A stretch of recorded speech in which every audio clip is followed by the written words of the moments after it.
哇！这是小麦味鸡蛋辣条，一看就好吃。看着就流口水呀！给你一包。哇，就1包。佳佳，你还有3包呢，再给我1包吧。不行，乐乐和月月还没吃过这样的辣条呢。我们4个刚好1人1包，有好同学懂得分享。走吧。月月、乐乐，我们回来了。哎，佳佳，你有没有听到里面有猪叫声呀？猪叫声？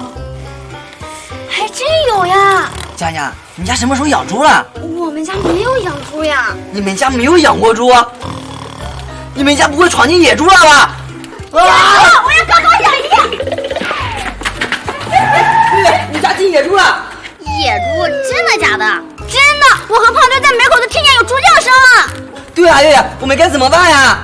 怎么办？当然是把它赶跑了。我们3个能行吗？对呀。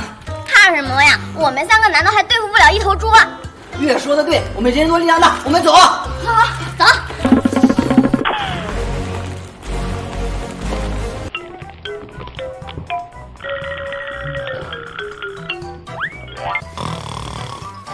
月月，你快听，是不是比我还要强壮那头猪？这声音确实挺洪亮的。不怕，我们3个人呢。3个臭皮匠顶个诸葛亮。胖墩，你先进去。哇，好吧，不管了，接受审判吧。